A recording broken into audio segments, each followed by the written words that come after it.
Bharatiya Janata party ਦੇ ਪੰਜਾਬ ਪ੍ਰਧਾਨ ਅਸ਼ਵਨੀ ਸ਼ਰਮਾ ਅੱਜ ਰੂਪਨਗਰ ਪੁੱਜੇ। ਉਹਨਾਂ ਵੱਲੋਂ ਵਿਧਾਨ ਸਭਾ ਚੋਣਾਂ ਤੋਂ ਬਾਅਦ ਆਪਣੇ ਵਰਕਰਾਂ ਦੇ ਨਾਲ ਰੋਪੜ ਦੇ ਵਿੱਚ ਮੁਲਾਕਾਤ ਕੀਤੀ ਗਈ, ਜਿਸ ਤੋਂ ਬਾਅਦ ਉਹਨਾਂ ਵੱਲੋਂ ਅੱਜ ਇੱਕ ਪ੍ਰੈਸ ਵਾਰਤਾ ਕੀਤੀ ਗਈ, ਜਿਸ ਵਿੱਚ ਉਹਨਾਂ ਨੇ ਪੰਜਾਬ ਦੇ ਵੱਖ-ਵੱਖ ਮੁੱਦਿਆਂ ਉੱਤੇ ਆਪਣਾ ਬਿਆਨ ਦਿੱਤਾ। ਅਸ਼ਵਨੀ ਜੀ ਨੇ ਕਿਹਾ ਕਿ ਭਾਰਤੀ ਜਨਤਾ ਪਾਰਟੀ ਜੋ ਕਿ ਕੇਂਦਰ ਦੀ ਸਰਕਾਰ ਹੈ, ਕਦੇ ਵੀ ਬਦਲੇ ਦੀ ਰਾਜਨੀਤੀ ਨਹੀਂ ਕਰਦੀ ਹੈ ਅਤੇ ਹਰ ਇੱਕ ਚੀਜ਼ ਨੂੰ ਰਾਜਨੀਤਿਕ ਚਸ਼ਮੇ ਨਾਲ ਦੇਖਣਾ ਬੰਦ ਕਰਨਾ ਚਾਹੀਦਾ ਹੈ। ਉਹਨਾਂ ਨੇ ਕਿਹਾ ਕਿ ਭਾਰਤੀ ਜਨਤਾ ਪਾਰਟੀ ਪੰਜਾਬ ਦੇ ਨਾਲ ਹੈ। ਕੇਂਦਰ ਸਰਕਾਰ ਵੱਲੋਂ ਕਰਤਾਰਪੁਰ ਦਾ ਲਾਂਘਾ ਖੋਲ੍ਹਿਆ ਗਿਆ, ਉਹ ਪਹਿਲਾਂ ਕਦੇ ਕਿਸੇ ਸਰਕਾਰ ਨੇ ਨਹੀਂ ਖੋਲ੍ਹਿਆ। ਗੁਰੂ ਗੋਬਿੰਦ ਸਿੰਘ ਜੀ ਦੇ ਸਾਹਿਬਜ਼ਾਦਿਆਂ ਦੀ ਸ਼ਹਾਦਤ ਨੂੰ ਨਮਨ ਕੀਤਾ ਗਿਆ, ਜਿਸ ਬਾਬਤ ਵੀਰ ਬਾਲ ਦਿਵਸ ਘੋਸ਼ਿਤ ਕੀਤਾ ਗਿਆ। ਸੂਬਾ ਪ੍ਰਧਾਨ ਨੇ ਕਿਹਾ ਕਿ ਅਗਰ ਜੇਕਰ ਪੰਜਾਬ ਦੇ ਨਾਲ ਕੋਈ ਪਿਆਰ ਕਰਦਾ ਹੈ ਤਾਂ ਨਰਿੰਦਰ ਮੋਦੀ ਦੇਸ਼ ਦੇ ਪ੍ਰਧਾਨ ਮੰਤਰੀ ਕਰਦੇ ਹਨ। ਉਹਨਾਂ ਵੱਲੋਂ ਕੀਤੇ ਗਏ ਕੰਮਾਂ ਨੂੰ ਲੋਕਾਂ ਤੱਕ ਜਾਣ ਤੱਕ ਨਹੀਂ ਦਿੱਤਾ ਜਾ ਰਿਹਾ। ਕੇਂਦਰੀ ਕਿਸੇ ਵੀ ਸੂਬੇ ਦਾ ਹਿੱਸਾ ਨਹੀਂ ਰੋਕਦੀ, ਇਹ ਕੇਵਲ ਤੁਰਦੇ ਐਲਾਨ ਕਰ ਦੇਣਾ ਕਿ 35,000 ਨੌਕਰੀਆਂ ਦੇ ਦਿੱਤੀਆਂ, ਸਾਰੇ ਕੇਵਲ ਐਲਾਨ ਮੰਤਰੀ ਬਣੇ ਹੋਏ ਨੇ। ਹੁਣ ਪੰਜਾਬ ਸਰਕਾਰ ਇੱਧਰ ਉੱਧਰ ਦੀਆਂ ਗੱਲਾਂ ਨਾ ਕਰੇ, ਉਹਨਾਂ ਨੂੰ ਅਮਲੀ ਜਾਮਾ ਪਹਿਨਾਵੇ। ਹੁਣ ਪੰਜਾਬ ਦੇ ਵਿੱਚ ਆਮ ਆਦਮੀ ਪਾਰਟੀ ਸਰਕਾਰ ਅਤੇ ਜਵਾਬਦੇਹੀ ਵੀ ਉਹਨਾਂ ਦੀ ਹੈ। ਬੀਬੀਐਮਬੀ ਦੇ ਮੁੱਦੇ ਉੱਤੇ ਵੀ ਪ੍ਰਧਾਨ ਅਸ਼ਵਨੀ ਸ਼ਰਮਾ ਨੇ ਕਿਹਾ ਕਿ ਜੋ ਪੁਰਾਣੀ ਸਥਿਤੀ ਹੈ ਉਸ ਉੱਤੇ ਗੱਲਬਾਤ ਕੀਤੀ ਜਾ ਰਹੀ ਹੈ। ਪਿਛਲੀ ਸਰਕਾਰ ਨੁਮਾਇੰਦਗੀ ਜਾਂ ਨਾਮ ਦੇਣ ਵਿੱਚ ਦੇਰੀ ਹੋਈ ਹੈ, ਹੁਣ ਇਸ ਬਾਬਤ ਗੱਲਬਾਤ ਕੀਤੀ ਜਾ ਰਹੀ ਹੈ ਅਤੇ ਪੁਰਾਣੀ ਵਿਵਸਥਾ ਬਹਾਲ ਹੋਵੇ, ਉਸ ਲਈ ਪੂਰੀ ਤਰ੍ਹਾਂ ਸੰਪਰਕ ਵਿੱਚ ਹਾਂ। ਅਕਾਲੀ ਦਲ ਦੇ ਨਾਲ ਆਉਣ ਵਾਲੇ ਸਮੇਂ ਦੇ ਵਿੱਚ ਕੋਈ ਵੀ ਗੱਠਜੋੜ ਨਹੀਂ ਹੋਵੇਗਾ। SYL ਦੇ ਮੁੱਦੇ ਉੱਤੇ ਬੋਲਦੇ ਉਹਨਾਂ ਨੇ ਕਿਹਾ ਕਿ ਮੈਂ ਆਪਣੇ ਪੰਜਾਬ ਦੇ ਨਾਲ ਖੜਾ ਹਾਂ। ਪ੍ਰੈਸ ਵਾਰਤਾ ਚ ਉਪਸਥਿਤ ਭਾਰਤੀ ਜਨਤਾ ਪਾਰਟੀ ਦੇ ਜ਼ਿਲ੍ਹਾ ਅਧਿਕਾਰੀ ਉਹਨਾਂ ਨਾਲ ਸਾਡੇ ਰਾਸ਼ਟਰੀ ਸਚਿਵ ਔਰ ਪੰਜਾਬ ਦੇ ਸਹਿ ਸੰਗਠਨ ਪ੍ਰਭਾਰੀ ਡਾਕਟਰ ਨਰਿੰਦਰ ਜੀ, ਪਾਰਟੀ ਦੇ ਮਹਾਮੰਤਰੀ ਰਵੀਸ਼ ਬਾਗਾ ਜੀ, ਉਹਨਾਂ ਦੇ ਨਾਲ ਇਸ ਜ਼ਿਲ੍ਹੇ ਦੇ ਪ੍ਰਭਾਰੀ ਸੱਜਣ ਸਾਹਿਬ, ਸਾਡੇ ਤਿੰਨੋਂ ਹੀ ਜਿਨ੍ਹਾਂ ਨੇ ਵਿਧਾਇਕ ਦਾ ਚੁਣਾਵ ਲੜਿਆ ਹੈ ਔਰ ਪਾਰਟੀ ਦੇ ਗਰੁੱਪ ਦੇ ਬਾਕੀ ਮੈਂਬਰ। ਇਹ ਇੱਕ ਸੁਭਾਵਿਕ ਜੀ ਪ੍ਰਕਿਰਿਆ ਹੈ ਜਿਹਦੇ ਤਹਿਤ ਮੇਰਾ ਅੱਜ ਰੋਪੜ ਆਉਣਾ ਹੋਇਆ ਔਰ ਇਸ ਜ਼ਿਲ੍ਹੇ ਤੋਂ ਬਾਅਦ ਮੈਂ ਬਲਾਚੌਰ ਜਾਣਾ ਔਰ ਸ਼ਾਮ ਨੂੰ ਹੁਸ਼ਿਆਰਪੁਰ। ਇਹਦੇ ਜਿੱਥੇ ਚੁਣਾਵ ਦੇ ਪਰਿਣਾਮਾਂ ਤੋਂ ਬਾਅਦ ਆਪਣੇ ਕਾਰਜਕਰਤਾ ਨਾਲ ਮੁਲਾਕਾਤ ਕਰਨੀ ਹੈ, ਇਹਦੇ ਨਾਲ ਹੀ 6 ਤਰੀਕ ਨੂੰ ਭਾਰਤੀ ਜਨਤਾ ਪਾਰਟੀ ਦਾ ਸਥਾਪਨਾ ਦਿਵਸ ਹੈ ਔਰ 14 ਤਰੀਕ ਨੂੰ ਭਾਰਤ ਰਤਨ ਬਾਬਾ ਸਾਹਿਬ ਅੰਬੇਦਕਰ ਜੀ ਦੀ ਜਯੰਤੀ ਹੈ ਔਰ ਬੀਜੇਪੀ ਹਰ ਸਾਲ ਇਹਨਾਂ ਕਾਰਜਕ੍ਰਮਾਂ ਨੂੰ ਬਹੁਤ ਧੂਮਧਾਮ ਨਾਲ ਮਨਾਉਂਦੀ ਹੈ।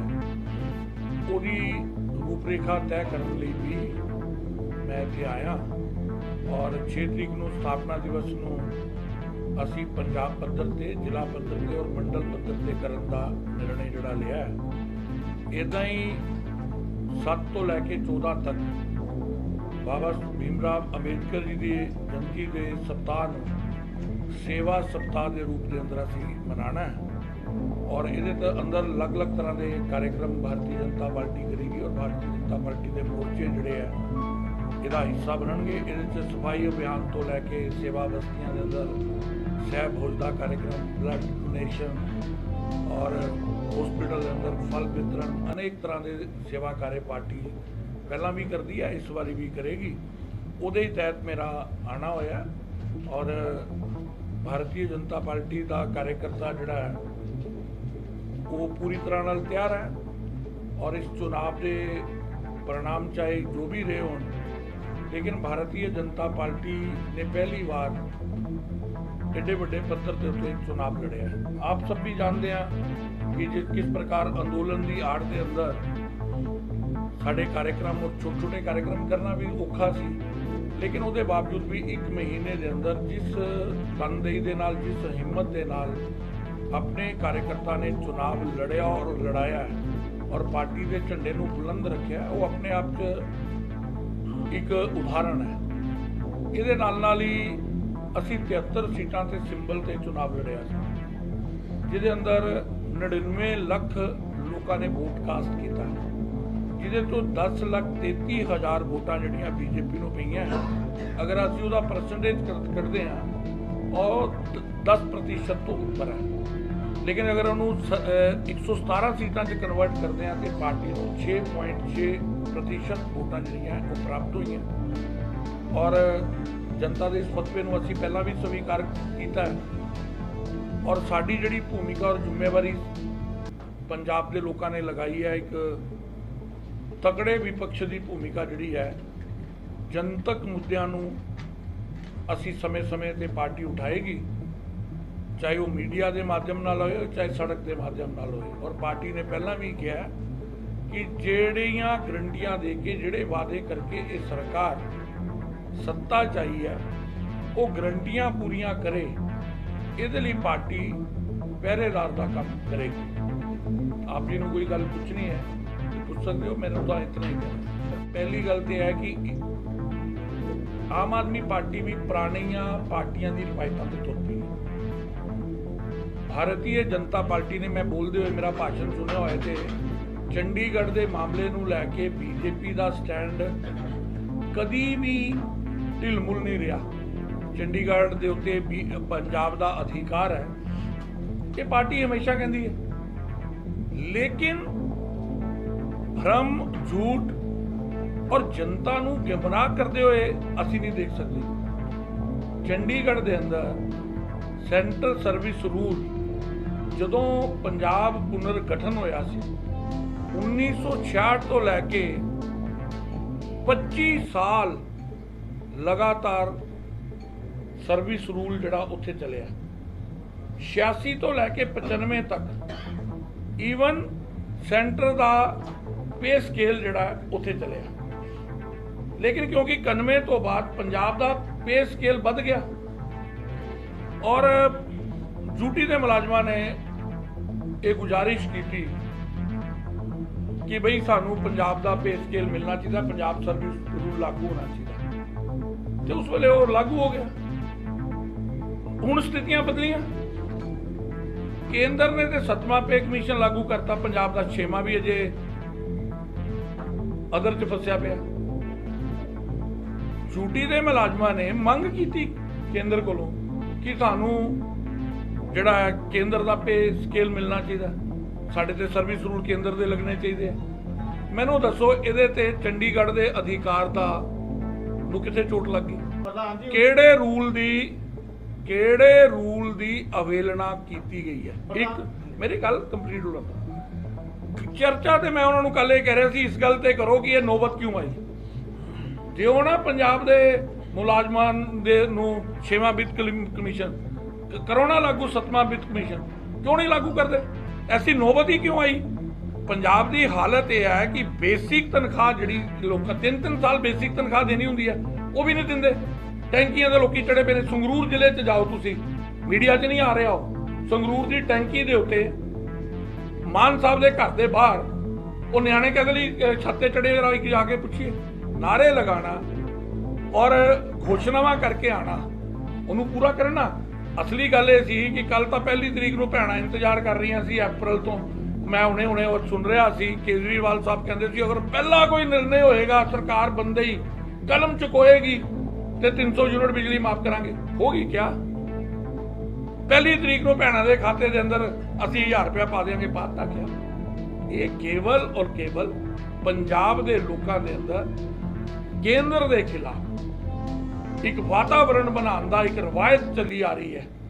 ਇਹ ਉਹਦਾ ਹੀ ਪ੍ਰਣਾਮ ਸੀ ਕੱਲ ਕਿ ਲੋਕਾਂ ਨੇ ਹੁਣ ਅਪ੍ਰੈਲ ਆ ਗਿਆ ਸਾਨੂੰ ਪੁੱਛਣਾ ਕਿ ਇਹ ਕਰੋ ਉਹ ਕਰਨਾ ਨਹੀਂ ਹੈ ਇਸ ਕਰਕੇ ਇੱਕ ਅਲੱਗ ਤਰੀਕਾ ਅਪਣਾ ਲਿਆ। ਹਾਂ ਸਰਵਿਸ ਰੂਲ ਵਾਲੇ ਤੁਸੀਂ ਮੁੱਦੇ ਦੀ ਹਮਾਇਤ ਕਰਦੇ ਹੋ ਪਰ 1964 ਜਿਹੜਾ 60-40 ਰੇਸ਼ੋ ਦਾ ਫੈਸਲਾ ਹੋਇਆ ਸੀ ਉਹਨੂੰ ਉਹਦੀ ਉਲੰਘਣਾ ਹੋਈ ਹੈ ਕਿ ਨਹੀਂ ਬਿਲਕੁਲ ਨਹੀਂ ਹੋਈ। ਉਹ ਡੈਪੂਟੇਸ਼ਨ ਤੇ ਲਾਗੂ ਹੈ ਭਈਆ ਉਹੀ ਤੇ ਭ੍ਰਮ ਬੁਲਾ ਰਹੇ ਆ। 60-40 ਦੇ ਨਾਲ ਅਸੀਂ ਵੀ ਉਦਾਂ ਹੀ ਚਟਾਨ ਦੀ ਤਰ੍ਹਾਂ ਖੜੇ ਆ ਜਿੱਦਾਂ ਇਹ ਖੜੇ ਨੇ। ਤੁਸੀਂ ਉਹਨਾਂ ਦਾ ਉਹ ਦੇਖੋ ਤਾਂ ਸਹੀ ਜਰਾ ਕੱਢ ਕੇ ਸਾਰਾ 60-40 ਨੂੰ ਕਿਤੇ ਉਹਦਾ ਤਾਂ ਡੈਪੂਟੇਸ਼ਨ ਨੂੰ ਤੇ ਛੇੜਿਆ ਹੀ ਨਹੀਂ ਉਹਨਾਂ ਤੇ ਲਾਗੂ ਹੀ ਨਹੀਂ ਹੋਣਾ। ਇਸ ਕਰਕੇ ਮੈਂ ਤਾਂ ਹੀ ਇਹ ਕਹਿ ਰਿਹਾ ਨਾ ਭ੍ਰਮ ਫੈਲਾਣਾ ਬੰਦ ਕਰੋ। ਪਰ ਇੱਕ ਪਾਸੇ ਤੁਸੀਂ ਕਹਿੰਦੇ ਚੰਡੀਗੜ੍ਹ ਜਿਹੜਾ ਪੰਜਾਬ ਨੂੰ ਮਿਲਣਾ ਚਾਹੀਦਾ ਹੱਕ ਆ ਤੇ ਦੂਜੇ ਪਾਸੇ ਕੇਂਦਰ ਜੇ ਚੰਡੀਗੜ੍ਹ ਤੇ ਉੱਤੇ ਆਪਣੇ ਸਰਵਿਸ ਰੂਲ ਲਾਗੂ ਕਰਕੇ ਉਹਦੇ ਹੱਕ ਇਹ ਤੇ ਪਹਿਲਾਂ ਵੀ ਲਾਗੂ ਸੀ ਉਦੋਂ ਸਾਡਾ ਹੱਕ ਖਤਮ ਹੋ ਗਿਆ ਸੀ ਕਿਆ? ਉਹੀ ਤਾਂ ਮੈਂ ਦੱਸ ਰਿਹਾ ਡਿਊਟੀ ਸੀ ਉਸ ਵੇਲੇ ਡਿਊਟੀ ਜਦੋਂ ਬਣੀ ਹੈ ਇਹ 5 ਸਾਲ ਉਹਨਾਂ ਦੀ ਇਹ ਤਨਖਾਹ ਲੈਂਦੇ ਰਹੇ ਸਰਵਿਸ ਰੂਲ ਵੀ ਕੇਂਦਰ ਦਾ ਚੱਲਦਾ ਰਿਹਾ ਤਾਂ ਅਸੀਂ ਆਪਣਾ ਹੱਕ ਛੱਡਤਾ ਸਾਡਾ ਹੱਕ ਤੇ ਉੱਥੇ ਖੜਾ ਹੈ। ਤੇ ਹੁਣ ਲੋੜ ਕੀ ਪਈ ਹੈ ਜੀ ਇਹ ਸਰਵਿਸ ਨੂੰ ਲਾਗੂ ਕਰਨ ਦੀ? ਇਸ ਕਰਕੇ ਲੋੜ ਪਈ ਕਿ ਪੰਜਾਬ ਦੇ ਦਾਦੇ ਨੇ 6ਵਾਂ ਵਿੱਤ ਕਮਿਸ਼ਨ ਲਾਗੂ ਨਹੀਂ ਕੀਤਾ, 7ਵਾਂ ਵਿੱਤ ਕਮਿਸ਼ਨ ਲਾਗੂ ਨਹੀਂ ਕੀਤਾ। ਮੁਲਾਜ਼ਮਾਂ ਦੀ ਤਨਖਾਹ ਉੱਤੇ ਘਟ ਗਈ, ਉਹਨਾਂ ਨੂੰ ਲੱਗਾ ਕਿ ਕੇਂਦਰ ਦਾ 7ਵਾਂ ਵਿੱਤ ਕਮਿਸ਼ਨ ਆ ਗਿਆ ਤੇ ਸਾਨੂੰ ਇਹ ਤੋਂ ਲਾਭ ਹੋ ਸਕਦਾ ਹੈ। ਕਦੀ ਉਹਨਾਂ ਮੁਲਾਜ਼ਮਾਂ ਨੂੰ ਤੇ ਜਾ ਕੇ ਪੁੱਛੋ ਜਿਨ੍ਹਾਂ ਨੇ ਇਹਦੀ ਡਿਮਾਂਡ ਕੀਤੀ ਸੀ। ਇਹ ਕਰਨ ਨਾ, ਮੇਰੀ ਇੱਕ ਮਿੰਟ ਗੱਲ ਸੁਣੋ। ਚਰਚਾ ਇਸ ਗੱਲ ਤੇ ਕਰਵਾਓ ਕਿ ਇਹਨਾਂ ਤੇ ਪ੍ਰੈਸ਼ਰ ਪਾਓ ਕਿ ਪੰਜਾਬ ਦੇ ਮੁਲਾਜ਼ਮਾਂ ਨੂੰ 6ਵਾਂ ਵਿੱਤ ਕਮਿਸ਼ਨ ਔਰ 7ਵਾਂ ਵਿੱਤ ਕਮਿਸ਼ਨ ਦਿਓ, ਤਾਂ ਕਿ ਇਦਾਂ ਦੀਆਂ ਨੋਬਤਾਂ ਇਹਨਾਂ ਉਹ ਦੁਬਾਰਾ ਕਹਿਣਗੇ ਜਦੋਂ ਪੰਜਾਬ ਦੀ ਤਨਖਾਹ ਵੱਧ ਜਾਏਗੀ ਤੇ ਪੰਜਾਬ ਦਾ ਲੱਗ ਜਾਏਗਾ ਕੋਈ, ਉਹ 'ਚ ਕੀ ਪ੍ਰੋਬਲਮ ਹੈ? ਆਮ ਆਦਮੀ ਪਾਰਟੀ ਲੀਡਰ ਕਹਿੰਦੇ ਜੇ ਮੁਲਾਜ਼ਮਾਂ ਦਾ ਤੁਹਾਨੂੰ ਇੰਨਾ ਜਿਹੜਾ ਹੈਗਾ ਦੁੱਖ ਹੈਗਾ ਤੇ ਪੰਜਾਬ ਦੇ ਵਿੱਚ ਵੀ ਲਾਗੂ ਕਰ ਲਓ, ਜਿਹੜੇ ਫੰਡ ਹੈਗੇ ਪੰਜਾਬ ਦੇ ਉਹ ਕੇਂਦਰ ਕਿਉਂ ਰੋਕ ਨਹੀਂ, ਲਾਗੂ ਤੇ ਇਹਨਾਂ ਨੇ ਕਰਨੇ, ਅਸੀਂ ਕਰਨੇ। ਉਹ ਲਾਗੂ ਤੇ ਇਹਨਾਂ ਨੇ ਕਰਨਾ, ਸਰਕਾਰ ਦੇ ਦੇਣ ਤੁਹਾਨੂੰ।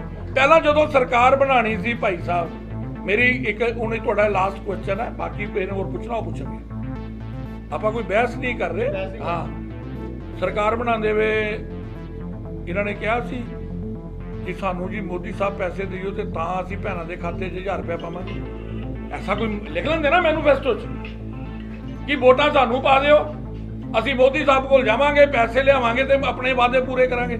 ਉਹ ਵਾਅਦੇ ਤੁਸੀਂ ਕੀਤੇ ਆ, ਪੂਰੇ ਤੁਸੀਂ ਕਰਨੇ ਆ। ਰਹੀ ਗੱਲ ਕੇਂਦਰ ਦੀ, ਕੇਂਦਰ ਮੋਦੀ ਤੋਂ ਜ਼ਿਆਦਾ ਪੰਜਾਬ ਦੀ ਚਿੰਤਾ ਕਰਨ ਵਾਲਾ ਕੌਣ ਆ? ਇਹ ਪੰਜਾਬੀਅਤ ਦੀ ਗੱਲ ਤਾਂ ਕਰਦੇ ਨੇ। ਕਿਆ ਇਹਨਾਂ ਨੂੰ ਕਦੀ ਯਾਦ ਨਹੀਂ ਆਇਆ ਕਿ ਸਾਡੀ ਆਸਥਾ ਦਾ ਕੇਂਦਰ ਜਿਹੜਾ ਸ਼੍ਰੀ ਕਰਤਾਰਪੁਰ ਸਾਹਿਬ ਉਹਦਾ ਲਾਂਘਾ ਖੁੱਲ ਵੀ ਸਕਦਾ? ਇਹ ਇੱਕ ਭਰਮ ਪੈਦਾ ਕਰ ਰਹੇ ਨੇ। ਮੋਦੀ ਸਾਹਿਬ ਨੇ ਅਗਰ ਲਾਂਘਾ ਖੋਲ ਸਕਦੇ ਕਿ ਪਹਿਲਾਂ ਨਹੀਂ ਖੋਲ ਸਕਦਾ ਸੀ? ਕਾਲੀ ਸੂਚੀ ਉਹ ਸਮਾਪਤ ਕਰ ਸਕਦੇ ਤੇ ਪਹਿਲਾਂ ਨਹੀਂ ਹੋ ਸਕਦੀ ਸੀ? ਅਗਰ ਗੁਰੂ ਗੋਬਿੰਦ ਸਿੰਘ ਜੀ ਦੇ ਬੱਚਿਆਂ ਦੀ ਸ਼ਹਾਦਤ ਨੂੰ ਕਿਸੇ ਨੇ ਨਮਨ ਕੀਤਾ ਤੇ ਵੀਰਬਾਲ ਦਿਵਸ ਦੀ ਘੋਸ਼ਣਾ ਕਿਆ ਪਹਿਲਾਂ ਨਹੀਂ ਹੋ ਸਕਦੀ ਸੀ? ਅਗਰ ਪੰਜਾਬ ਦੀ ਆਸਥਾ ਨਾਲ, ਪੰਜਾਬੀਅਤ ਨਾਲ ਕੋਈ ਸੱਚਾ ਪਿਆਰ ਕਰਦਾ ਤੇ ਨਰਿੰਦਰ ਮੋਦੀ ਕਰਦਾ। ਉਹਦੇ ਦੁਆਰਾ ਪੰਜਾਬ ਲਈ ਕੀਤੇ ਹੋਏ ਕੰਮਾਂ ਨੂੰ ਤੇ ਲੋਕਾਂ ਤੱਕ ਜਾਣ ਨਹੀਂ ਦਿੰਦੇ।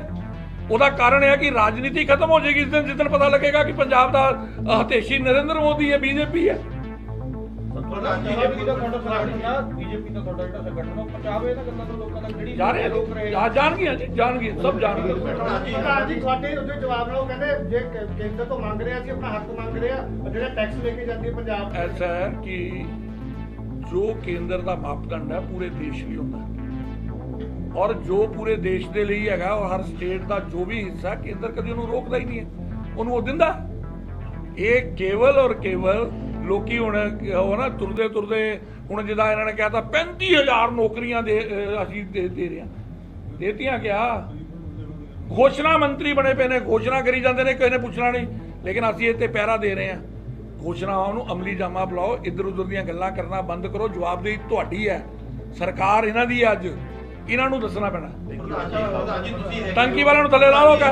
ਅਸੀਂ ਪੂਰੀ ਸੰਪਰਕ ਕਰ ਕੇਂਦਰ ਵਾਲਿਆਂ ਦੇ, ਉੱਥੇ ਵੀ ਇਹਨਾਂ ਦੇ ਕੋਲ ਨਾਂ ਨੂੰ ਜਾਣ 'ਚ ਥੋੜੀ ਦੇਰੀ ਹੋਈ ਆ, ਵੋਟ ਉੱਥੇ ਇਸਤੇਮਾਲ ਕਰ, ਲੇਕਿਨ ਉਹਦੇ 'ਚ ਪੰਜਾਬ ਦਾ ਹਿੱਸਾ ਮਿਲੇ, ਸਾਡੀ ਇਹ ਰਾਏ ਹੈ। ਔਰ ਅਸੀਂ ਜੋ ਪੁਰਾਣੀ ਸਥਿਤੀ ਹੈ ਉਹ ਬਹਾਲ ਹੋਏ, ਉਹਦੇ ਲਈ ਪੂਰੀ ਤਰ੍ਹਾਂ ਸੰਪਰਕ। ਅਕਾਲੀ ਦਲ ਨਾਲ ਕੋਈ ਸਮਝੌਤਾ ਹੈ? ਅਰੇ ਬਾਤ ਛੋੜੋ ना आप, प्रधान जी छोड़ दो ना, अब आगे बढ़ने दो हमको, होने दो पैरों ਦੇ ਨਿਰਭਰ।